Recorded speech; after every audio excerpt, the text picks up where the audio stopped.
लगता है अब सुहानी को उसकी खुशियाँ वापस मिलने वाली हैं, क्योंकि युवराज सुहानी के करीब आने लगा है। वो अब सौम्या के बजाय सुहानी को सपोर्ट करने लगा है। युवराज ने ये तय कर लिया है कि वो दादी के सामने सौम्या की इमेज बिगाड़ कर रहेगा। इसीलिए युवराज ने दादी को सौम्या के खिलाफ भड़का दिया है कि सौम्या वेस्टर्न कपड़े क्यों पहनती है, उसे खाना बनाना आता है या नहीं, वो घर के काम में माहिर है या नहीं। और दादी वो भी युवराज की बातों में आकर सौम्या पर भड़कने लगी है, सौम्या के पहनावे पर सवाल उठाने लगी है। मेरा प्लान है कि मैं दादी और सौम्या के झगड़े कराऊंगा, तो मैं सौम्या को बुरी लाइट में प्रेजेंट करने की कोशिश करूँगा। उसी से खाना बनाना नहीं आता, तो दादी के सामने दिखाया कि उसको किचन में भेज दिया और बोला कि आज का खाना तुम बनाओगी। तो पता लगा कि सौम्या एकदम रामाडोल हो गई और उससे खाना बना नहीं। दादी चाहती है कि मैं ये कपड़े ना पहनूं, ये वेस्टर्न कपड़े, क्योंकि अब मैं बहू बनने वाली हूँ ना बिरला खानदान की, तो फिर वो चाहती है कि अब मैं सलवार कमीज में रहूं, पर मुझे यही पहने हैं बिकॉज मैंने हमेशा ये पहना है।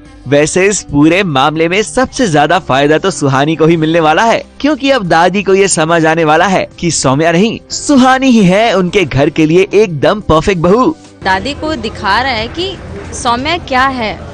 अगर वो वाकई में इससे प्यार करती है तो अच्छी बात है, अगर एक दूसरे से प्यार करते तो कर ले शादी, खुश है।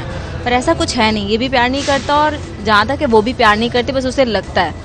वो सारी चीजें सामने ला रहा है, बाकी झगड़ा नहीं करवा रहा है। प्यार में पागल हूँ और अंधी हो चुकी हूँ कि मुझे युवराज ही चाहिए, तो मुझे अब कोई फर्क भी नहीं पड़ता है। अब इस पूरे ड्रामे का क्या अंजाम होता है ये तो दादी पर ही डिपेंड करता है। दादी सौम्या की छुट्टी कब करेंगी और सुहानी को कब फाइनली अपने घर की बहू के रूप में एक्सेप्ट करेंगी, इसके लिए हमें और आपको इंतजार करना होगा। मुंबई से सुशीला उपाध्याय के साथ एबीपी न्यूज रिपोर्ट।